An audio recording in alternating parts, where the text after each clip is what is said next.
उनको जान से मारने के लिए मैं बुला रहा हूँ।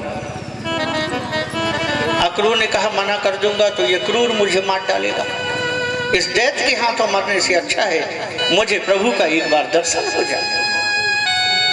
यहाँ से नारद जी अदृश्य होकर के भगवान के पास पहुंचे। मेरे गोविंद गौचारण करके लौट रहे थे, आगे आगे गैया मैया, पीछे पीछे गोविंद। गौ की खुर से चरण रज उड़ करके मेरे गोविंद के माथे पर जम रही थी। पसीने की बूंदें हैं, धूल जाके जमे, ऐसा लगता था जैसे आकाश में सितारे चमक रहे हैं। नारद बाबा गए, आज कान्हा जी को सिर रख करके प्रणाम किए। प्रभु ब्रज के माखन में आके भूल गए,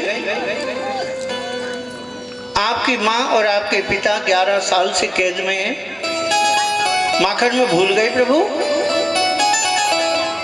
मेरे गोविंद ने कहा नारद एक एक दिन गिन रहा हूं, मैं नहीं भूला। नारद जी ने कहा मैं कुछ नहीं सुनना चाहता, परसों के दिन में आपके हाथ से कंस की मौत देखना चाहता हूं। कन्हैया ने कहा नारद थोड़ी देर पहले कंस से क्या कह रहे थे? नारद जी मुस्कुराने लगे, प्रभु चाहे तरबूज गिरे चाकू के ऊपर और चाहे चाकू गिरे तरबूज के ऊपर, कटना तरबूज ही को है, ये आप भी जानते हो और मैं भी जानता हूँ। चाहे कंस आके आपसे मिले या आप जाके कंस से मिलो, मरना कंस को ही है, ये आप भी जानते हो और मैं भी जानता हूँ। इतना बोल करके गए हैं, अक्रूर जी लेने को चले। बहुत ध्यान से सुनिएगा माँ, ये पूरी श्रीमद् भागवत का सबसे करुण दृश्य है। आज यशोदा मैया को लगता है काम करने जाती है, माखन निकालने भूल जाती है। माँ को ऐसा क्यों लगता है? आज कहीं जाकर के छाती पीट पीट के रोले, का भाई हो मेरे लाला को, आज वो को रोनों को मन क्यों चाहे? कछु लाले को भाई तो ना, बॉम्बे, पूना, बेंगलोर बेटा पढ़ने गया हो, बेटा को बुखार आ जाए, यहाँ माँ को नींद नहीं आती उसका, कोई मोबाइल की जरूरत नहीं है, लाख बच्चा छुपाए मगर माँ उस दिन सोती नहीं है। होठों पे उसके कभी बद्दुआ नहीं होती, एक हमारी माँ ही तो है जो हमसे खफा नहीं। सब कुछ करना जीवन में, लाख सफल हो जाओ मगर माँ का मन मत दुखाना।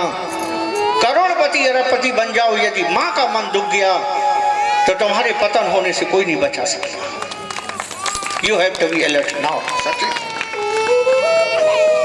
माँ को न जाने क्यों लगता है आज रोले। अक्रूर जी आए, अक्रूर को लगा आज प्रभु के पैर पकड़ करके मैं अपना जन्म सुधारूं। अक्रूर काका शाम के समय भगवान का उच्चारण करके लौट रहे।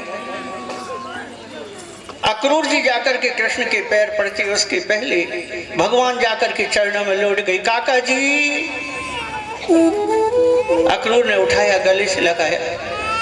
दूसरे को सम्मान देना कोई तुझसे सीखे कृष्ण, दूसरों को सम्मान कैसे दिया जाता है, यदि किसी को सीखना है वो तुझसे सीखे। अक्रूर को कृष्ण जी ने पकड़ा।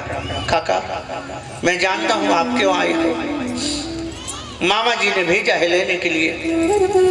एक बात कहूं काका, मैं जरूर चलूंगा मगर आज मेरी माँ भोजन नहीं करेगी, सुन लेगी कि मुझे जाना है तो खाना नहीं खाएगी। एक बार माँ को खाना खा लेने देना, भोजन कर लेने देना, तब बताना कि मैं लेने आया हूँ, नहीं तो मेरी माँ भूखी रह जाएगी और माँ को भूखी छोड़ करके जाने का मेरा संबल नहीं है, मेरी ताकत नहीं है।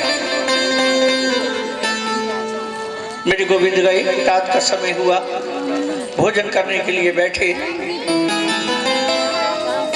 बेवजह बगैर खबर के अक्रूर आए क्यों, शंका है नंद बाबा को। थाली बरस करके आज मैया ने खिसका दिया। जिस लाला को गोद में बिठाल करके लोरी गागा के भजन सुना सुना करके माखन खिलाती थी, आज थाली खिसका दिया। गोद में बैठ के खाने वाले कन्हैया ने आनंद पानन में खाया। और प्रश्न कर दिया नंद बाबा ने, कैसे आना हुआ अक्रूर? अक्रूर जी भूल गए कि मैंने वचन दिया है। तुरंत कह बैठे, कंस ने दंगल का आयोजन किया है और दोनों को बुलाया है। इतना माँ ने सुना, परमात्मा से कहती है मेरे पति के कंठ में बैठ जाओ, ये मना करती है।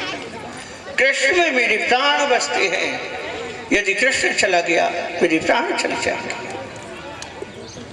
राजा की आज्ञा तो आज्ञा होती है। फिर नंद बाबा रात में ही मथुरा के लिए निकल गए। अक्रूर को कहा सुबह इन दोनों को रथ में बिठा के लाना।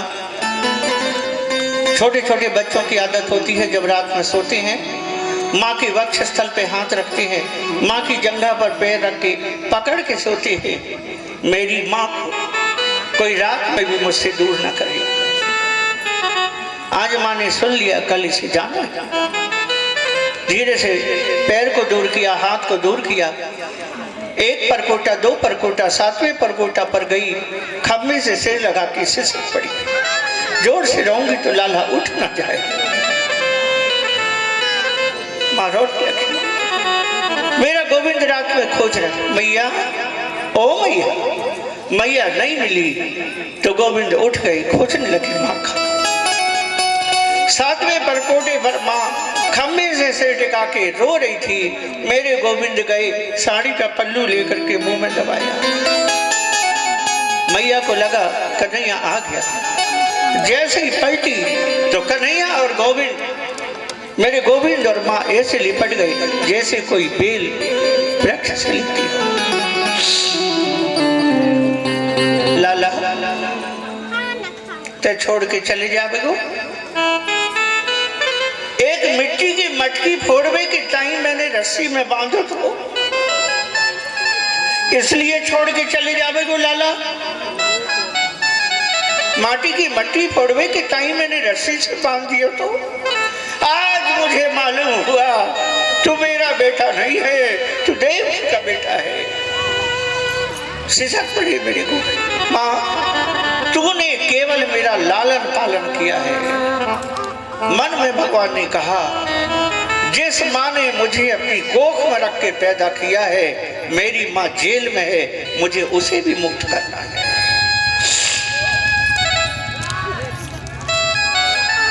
माँ मैं यूं गया और यूं आया। कन्हैया झूठ मत बोल लाला। एक जगह जहां से तू छोड़ देता है दोबारा जीवन में कभी लौट के नहीं जाता। सब कुछ करना, मेरे गोविंद को अपने हृदय से, अपने मन से मत निकालना। यदि परमात्मा निकल गया तो कभी लौट के नहीं आता।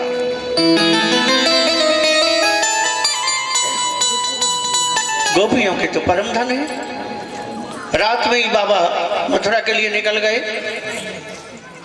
दूसरे दिन सुबह जाने का समय हुआ। थोड़ा सा माखन रख करके मैया ने लाला को दिया। दाऊ दादा ये भोलो है, ये को याद ना रहे कब भूख लगी कब क्या है। नेक समय से लाला को माखन खिलाई दियो कर। जाने का समय हुआ। अक्रूर जी ने रथ सजाया। गोविंद आकर के रथ में बैठे।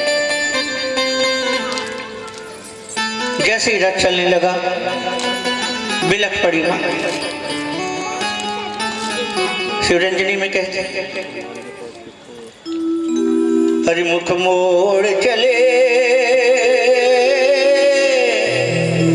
आज हमारे श्याम, बिरज को छोड़ चले मेरे श्याम, बिरज को छोड़ चले मोड़ चले आज हमारे श्याम, बिरज को छोड़ चले मेरे श्याम, बिरज को छोड़ चले।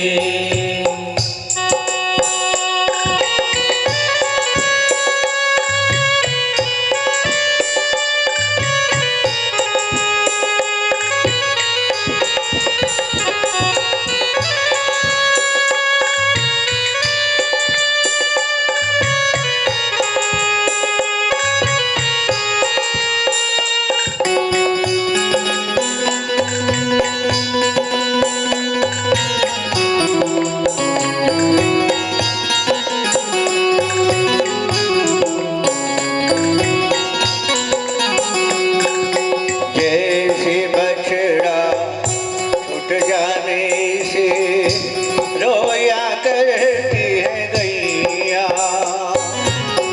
जैसे बछड़ा छूट जाने से रोया करती है मैया, वैसे ही अब रोए रही है, ऐसे ही अब रोए रही है कृष्ण दाऊ की मैया, कृष्ण की मैया। फूलों से नाता तोड़ के भगवन, कांटों से रिश्ता जोड़ चले मेरे श्याम। नीरज को छोड़ चले मेरे श्याम, नीरज को छोड़ चले। आज प्रेम की नगरी को छोड़ करके मेरे प्रभु जा रहे हैं। 16,108 गोपियों का यूथ और सब की सब उदास है। जैसे ही भगवान के जाने का समय हुआ, पूरा यूथ मंडल 16,000 गोपियों का बिलख पड़ा प्रभु की याद। न जाओ सैया छुड़ा के भैया, कसम तुम्हारी मैं रो पड़ूंगी। न जाओ सैया छुड़ा के भैया, कसम तुम्हारी मैं रो पड़ूंगी। मैं रो पड़ूंगी, मैं रो पड़ूंगी, कसम तुम्हारी मैं रो पड़ूंगी। मैं रो पड़ूंगी, मैं रो पड़ूंगी, कसम तुम्हारी मैं रो पड़ूंगी। यारे पूरा गोपी मंडल, बच्चे को एक बार ले लीजिए। इतना करुण प्रसंग ये विघ्न होगा क्योंकि भगवान को छोड़ के बच्चों को खिलाने लगा।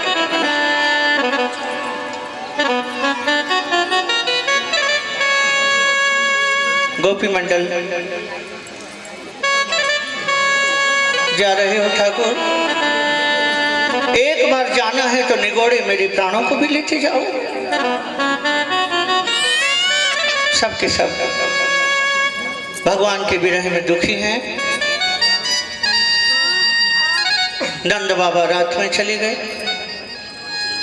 सुबह जब प्रभु जाने को तैयार हुए हैं, रथ में दाऊ दादा कृष्ण को बिठाल के कुछ पल रथ चला होगा, यशोदा मैया दौड़ पड़ी। जैसे ही रथ चला तो लगता था यशोदा मैया के कलेजे पर रथ चल रहा। पागलों की भांति दौड़ी मैया, लाला 1 मिनट के लिए रुक जा लाला, एक बार मेरे कलेजे से लग जा, तेरे लौट के आने तक ये निगोड़े प्राण बचे कि ना बचे। और जो मैया को पागलों की तरह लौटे देखा, मेरे गोविंद कूद गए रथ से। जाकर के मैया के आंसुओं को पूछा। मैया ने आंसू पहुंच करके कृष्ण को पकड़ा।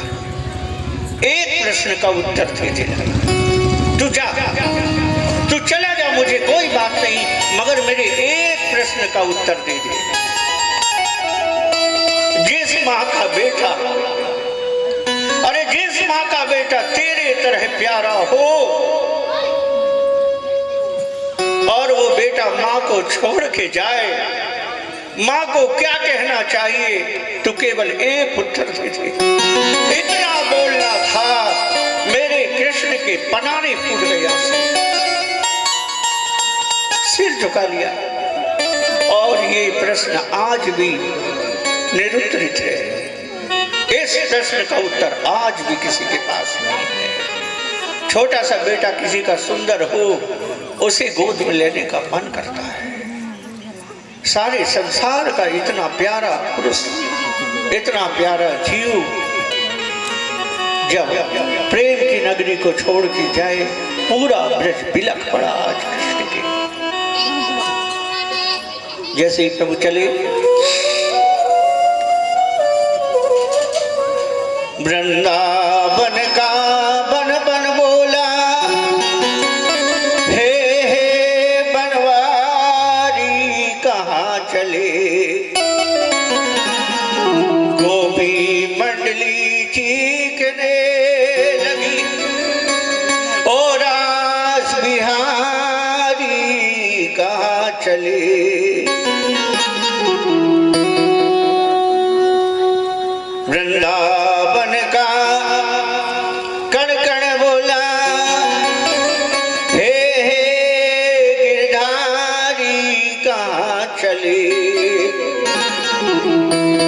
यशोदा मैया चीखने लगी, ओ लाल हजारी कहाँ चली।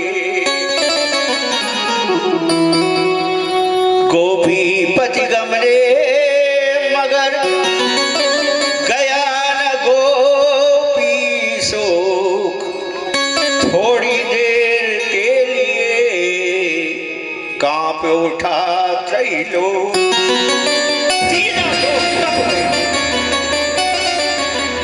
मगर मेरी गोपी अक्रूर जी रथ में बिठाल के ले गए। जब तक रथ गया, जब तक धूल का गुबार उड़ता रहा, तब तक वृंदावन की सीमा पर आकर के बच्चे देखते हैं हमारा लाला अब लौटेगा, मेरा कान्हा अब लौटेगा। मगर जब परमात्मा हृदय को छोड़ के चला जाता है तो कभी लौट ही नहीं आता। रास्ते में अक्रूर जी यमुना में स्नान किए हैं। आज भी ब्रज में अक्रूर घाट के नाम से प्रसिद्ध है। मथुरा गए हैं, गोपगाली मिल गए हैं। गोपगालों को साथ में लेकर के मेरी कन्हैया ने व्यक्त किया है हमें मथुरा देखने जाना है। नंद बाबा ने कहा देख जंगल में उधम कियो, मथुरा में आई के राजा को महल है नगर है कछु नाय करियो। और मेरे प्रभु ने फिर वही किया जो नहीं करना चाहिए। नगर देखने के लिए चले। यमुना के किनारे धोबी कपड़े धुल रहा था। ये वो रजक था जिसने गर्भवती सीता को उलाहना देकर के महल से निकलवा दिया था। भगवान ने कहा जिससे निपट ले। कपड़े धुल रहा था, जाके कहे मामा जी नमस्ते, कछु कपड़े हमको दे दो।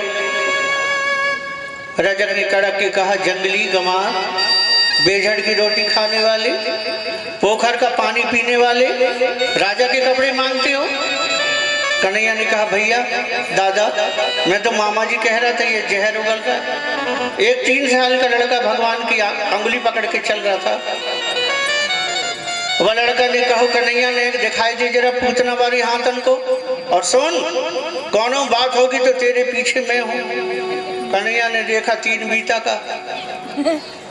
भगवान ने कहा तेरे बल से तो मथुरा आए हो, नहीं तो थोड़ी आता। और मेरे प्रभु ने 2 उंगली मारा, गोविंदाय नमो नमः किया। आज प्रभु ने रामावतार का बदला लिया है। फिर जाकर के कुब्जा से चंदन लिए, सुदामा माली से माला लिए। अब राजा के कपड़े बड़े बड़े। एक दर्जी रहता था वहां, बुलाया इधर आओ। मैं नौकर तो हूँ कंस का मगर सेवक आपका हूँ। दर्जी ने तुरंत काट पीट के बढ़िया कपड़े फिट कर दिए। दाऊ दादा ने कहा नेरे कन्हैया कछु आशीर्वाद न देगो। कन्हैया ने कहा जरूर आशीर्वाद देता हूँ। कलयुग में दर्जी लोग राज करेंगे, जितने का कपड़ा आएगा उससे ज्यादा सिलाई मिलेगी कलयुग में। बोलो ना राधे राधे। हाँ आजकल कपड़ा सस्ता मगर पसीना छूटता है सिलाई देख के। और मेरे प्रभु ने वस्त्र लिया। फिर वहां गए जहां धनुष रखा था। खेल खेल में प्रभु ने अहंकार रूपी धनुष को तोड़ा। और जहां 1200 हाथियों का बल कुबलिया पेड़ में था, उस दंगल में प्रवेश किए। हाथी को मुष्टिक प्रहार करके मारे, दांत उखाड़ के कंधे में रखे, अंदर दंगल में गए। सारा दंगल भरा था। यहाँ हर किसी ने प्रभु को अपने अपने रूप से देखा। जाती रही भावना जैसी, प्रभु मूरत देखी थी। चारों ओर मुष्टिक सल तोसल कूट, 5-5 पहलवान है। दाऊ दादा ने कूट को कूट के रख दिया, सल को कन्हैया ने मसल दिया। थोड़ी देर में निपटा के एक छलांग मारे, कंस के पास गए, एक ठोकर दिया, मुकुट गिरा। इतना भय व्याप्त किया कि भगवान ने कंस को मारा ही नहीं, इतनी जोर का हार्ट अटैक आया कि कंस उठा करके। कंस की 2 पत्नी हैं अस्ति और प्राप्ति। दोनों आकर के विलाप करने लगी। मेरे गोविंद ने समझाया। फिर वहां से जाकर के कंस का अंतिम संस्कार किया। जिसका नाम लेने से मुक्ति मिल जाती है। जिस कंस का अंतिम संस्कार प्रभु ने किया होगा उसे नरक मिला होगा, अपने धाम को पहुंचा दिया। कामात क्रोधात भयात स्नेहात, कैसे भी होकर के प्रभु का नाम लीजिए, तरन तारण हो जाएगा। और यहां से जाकर के पहले नाना नानी को निकाले हैं। महाराज उग्रसेन को मथुरा का राजा बनाया। कोई ये ना कहे खुद राजा बनने के लिए कंस ने अपने मामा का वध कर दिया। इसके बाद जाकर के देवकी वसुदेव को माता पिता को निकाला।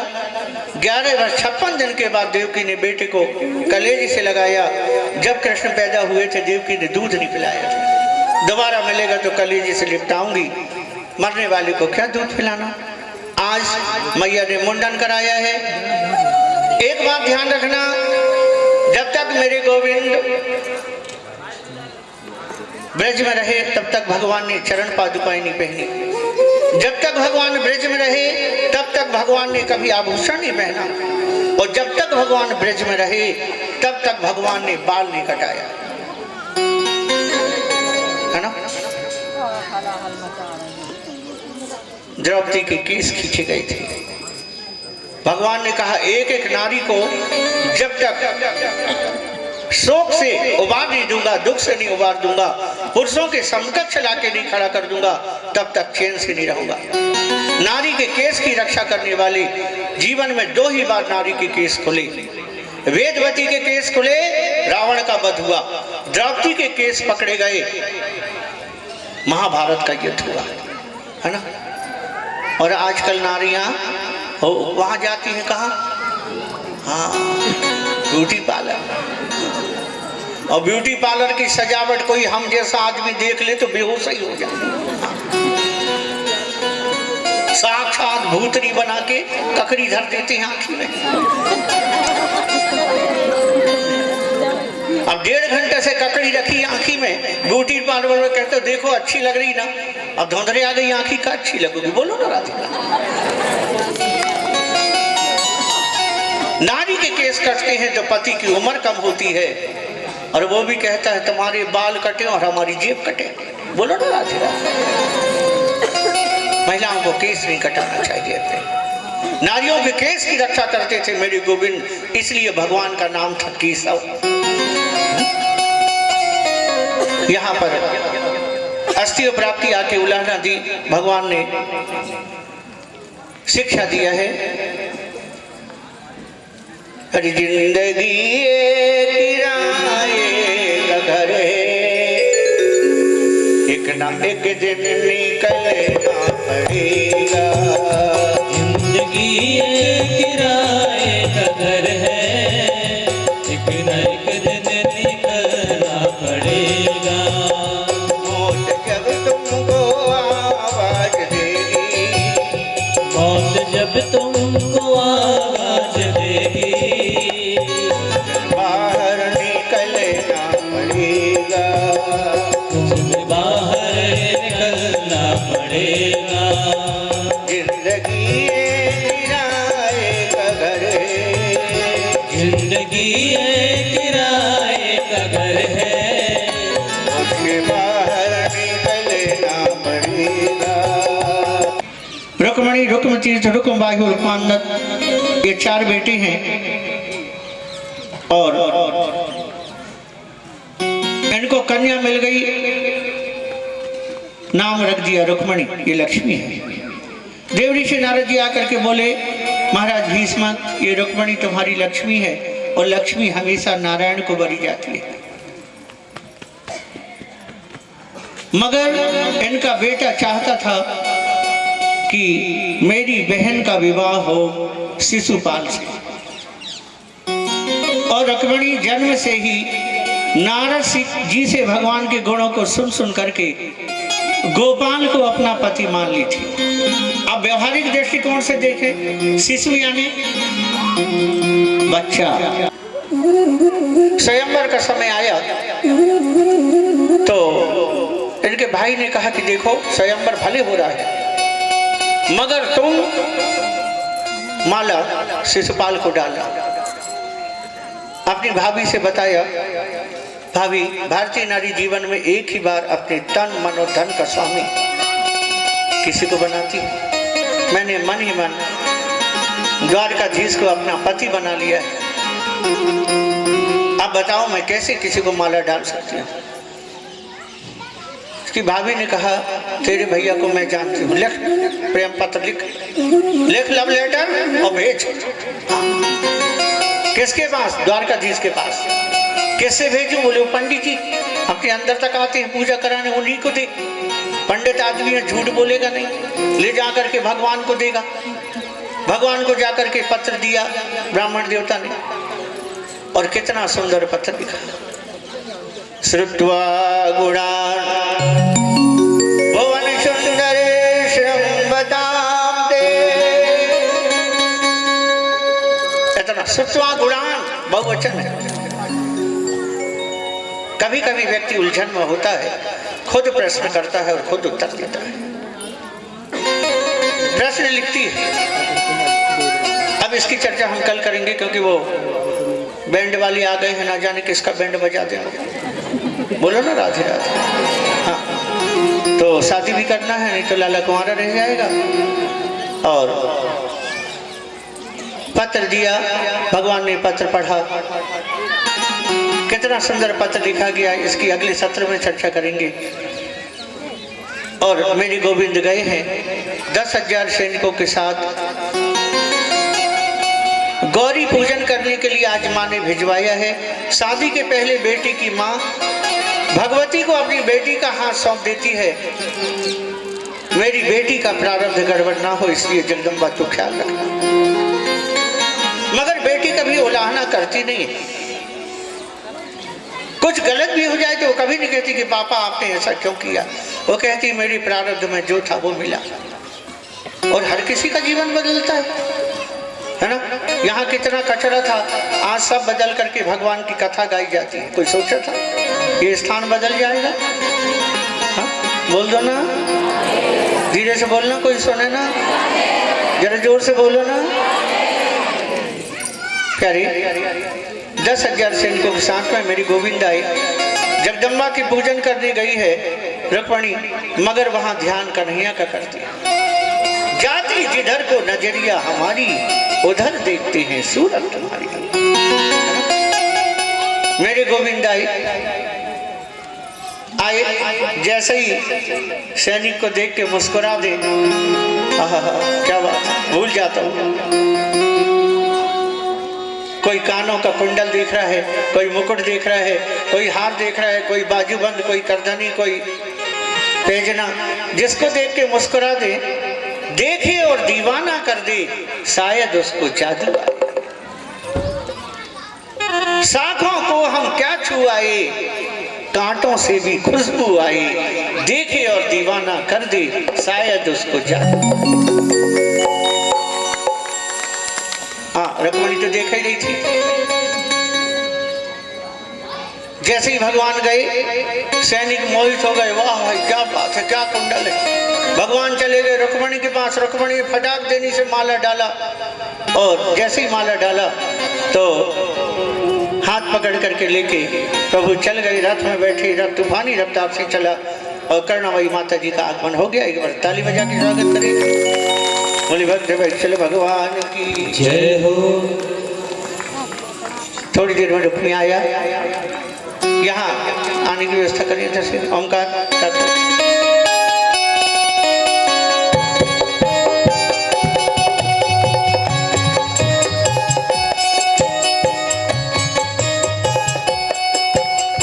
आज भी बजाओ बजाओ सहनाई, आज भी बजाओ बजाओ सहनाई, आज मोरे रंगना आओ बजाओ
बोले भक्त वत्सल भगवान की जय हो। एक तरफ से बारात निकाल करके ऐसे लाएं तब तक भगवान तुम्हें मालो में नहीं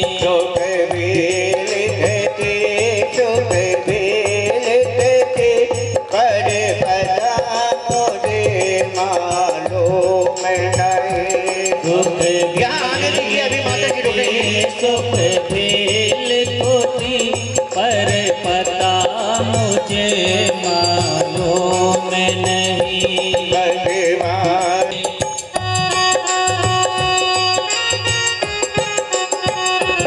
क्या बात है?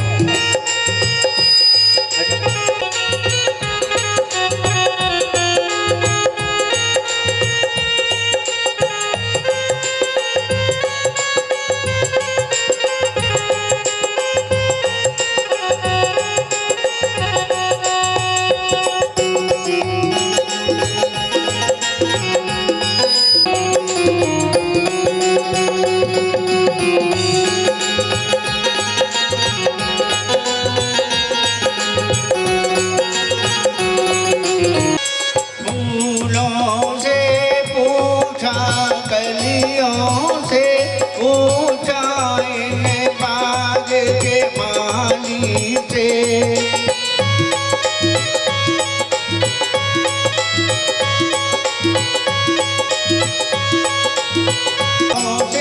पूछा कलियों से बाग के माली से फूलों से पूछा कलियों से पूछा इन बाग के माली से सबने कहा हर डाल में हरे पता मुझे मालूम नहीं।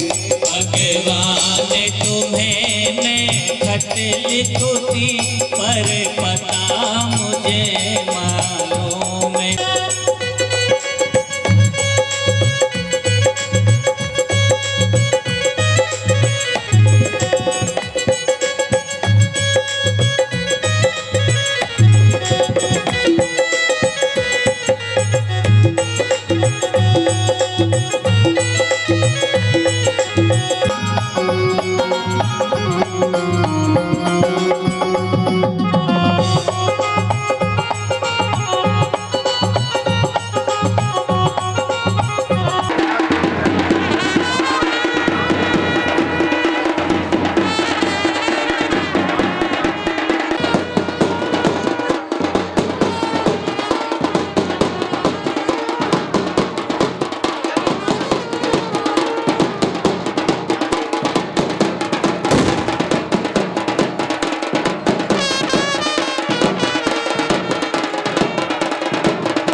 ताली बजा के स्वागत करें। मैया का आगमन हो रहा है।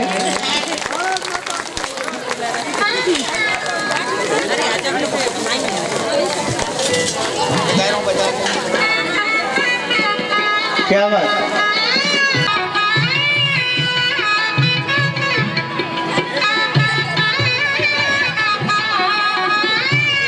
वो लक्ष्मी नारायण।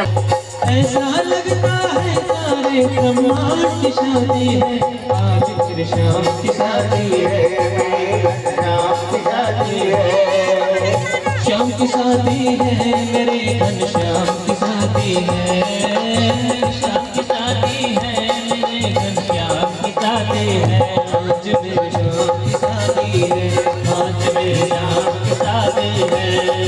आज दूल्हा बने हैं नंदलाल के जोड़ी का जवाब नहीं, आज दूल्हा बने हैं नंदलाल के जोड़ी का जवाब नहीं, आज दूल्हा बने हैं नंदलाल के जोड़ी का जवाब नहीं, आज दूल्हा बने हैं नंदलाल के जोड़ी का जवाब नहीं, के जोड़ी का जवाब नहीं, के जोड़ी का जवाब नहीं, की जोड़ी का जवाब नहीं, की जोड़ी का जवाब नहीं, जोड़ी का नजरी सजने लगी है, दूल्हा बने हैं नंदलाल के जोड़ी का जवाब नहीं, आज दूल्हा बने हैं नंदलाल की जोड़ी का जवाब नहीं। द्वारकाधीश भगवान की जय हो। ये करेंगी देखो यहाँ देखो सीधा होगा सीधा अंकल पीछे से ले जाएंगे तब जयो तनक यदुवीर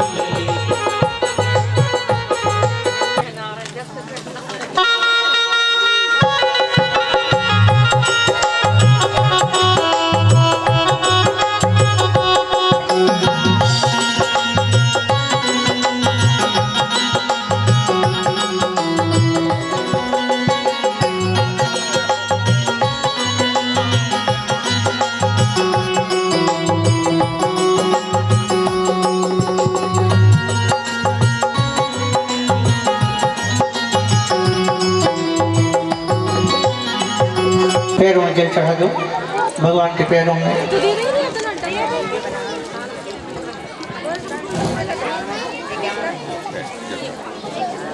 बोल सच्चे दरबार की जोर से एक बार जयकारा शेरा वाली का। बोल सच्चे दरबार उदास जन्म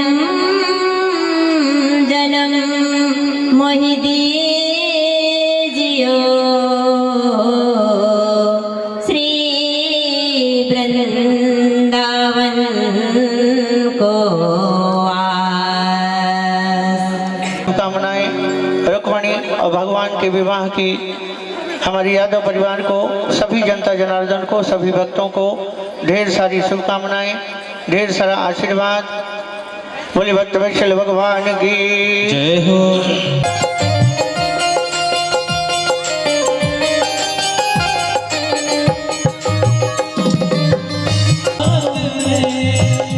लिया पर्वत हाथ में आय ब्रजवासियों के कुंज बिहारी की गिरिधर कृष्ण मुरारी की आरती कुंज बिहारी की गिरिधर कृष्ण मुरारी की गले में वैजयंती माला बजावे मुरली मधुर गाना श्रवण में कुंडल झलकारा बंद के आनंद नंद लाला गगन संग अंग कांतिकारी राधिका चमक रही आरी रतन में खाड़े वनमाली भ्रमर से अलग कस्तूरी तिलक चंद्र से झलक ललित छवि श्यामा प्यारी थी गिरिधर कृष्ण मुरारी थी आरती कुंज बिहारी गिरिधर कृष्ण मुरारी थी आरती